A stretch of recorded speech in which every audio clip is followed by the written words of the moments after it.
عشق تیرے صدقے جلنے سے چھٹے سستے، جو آگ بجھائے گی وہ آگ لگائی ہے، کاش کہ یہ آگ ہمارے سینوں میں بھڑک اٹھے، ہم زندگی کا ہر لمحہ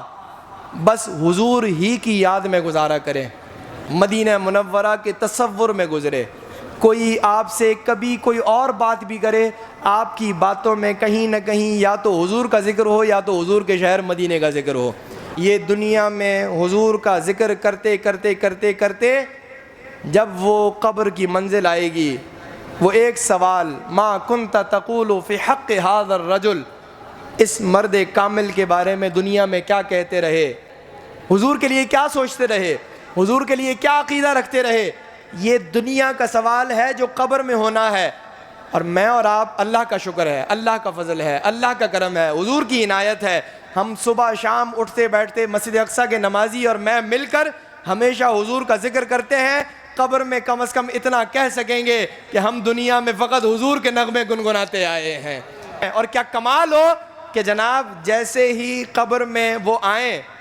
اور آ کر ہم سے پوچھیں ما کنت تقول فی حق ھذا الرجل،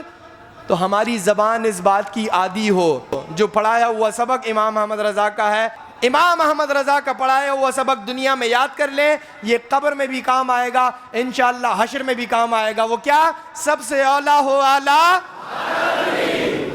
کیا مزہ نہیں آ جائے گا جب قبر میں وہ کہیں یہ کون ہے تو ہم یہ کہیں سب سے اولیٰ ہو اعلیٰ، جواب ہو گیا۔ اور امام احمد رضا تو وہ ذات ہیں، وہ عشق میں فنا ہیں، انہوں نے اپنی وصیت لکھی تھی کہ میرا جب انتقال ہو جائے نا تو میری قبر کھودنے لگنا نا تو اتنی گہری کھودنا کہ جب میری قبر میں میرا محبوب آئے گا، حضور آئیں گے تو ایسا نہ ہو کہ چھوٹی ہو اور احمد رضا کھڑے ہو کر اس کو حضور کا استقبال نہ کر سکے، اتنی طویل ہونی چاہیے، اتنی گہری ہونی چاہیے، جیسے ہی حضور آئیں گے میں اٹھ کر کہوں گا مصطفیٰ جان رحمت پہ لاکھوں سلام، جیسے ہی حضور کا سراپا میری قبر میں آئے گا میں کیا کہوں گا؟ مصطفیٰ جان رحمت پہ لاکھوں سلام۔